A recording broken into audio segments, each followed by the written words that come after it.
name is Ayla Fenton. I'm 29 years old. Like a lot of people in my generation, I had a pretty strong feeling that the way that things are going in the world is creating a crisis that young people are going to have to deal with, and that this is my issue to solve, because I don't see older generations really stepping up to the plate to tackle the climate crisis or the economic crisis or, you know, all of the social justice crises that we have in the world. Since I was a young child, like a need to take care of nature, like that I remember distinctly having that drive as a kid, but it was like never even crossed my mind that farming or being like a land steward of any kind was something that I could make into a career.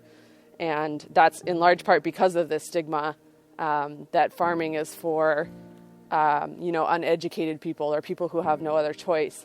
And indeed, that's often been true. Like human history, farming and food production, especially under capitalism, has been delegated, a task delegated to the most vulnerable sectors of society. And so it's not that those people are stupid, but it's that those people that generally have fewer other opportunities are kind of, forced to remain in that sector. There is definitely quite a rapid increase in the number of young female farmers in Canada. I think part of it is just that the barriers have been lifted to some extent. And I think also that the motivation that a lot of new farmers have is around community building and environmental stewardship specifically. And I think that those are just areas that women tend to gravitate to. Like 80% of the food in the world is grown by women. And when women are producing food, that the majority of that food goes to their communities, as opposed to when men are in charge of food production.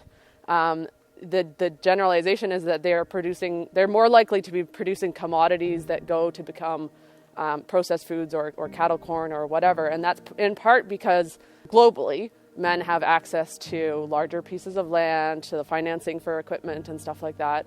And women are, in caretaking roles and responsible for feeding their families. So they're growing food for their families. And I think it's what we're seeing with young female farmers in Canada is that similar sort of drive to feed their communities and connect with their communities.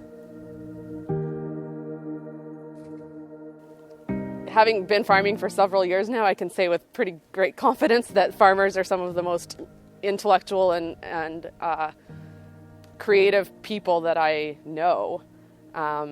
So I think that stereotype needs to be upended, and I think that people seeing this new generation of young people getting into the sector is starting to change some of those perceptions, because people are choosing it now. It's not just it's not because we have to, it's because we want to.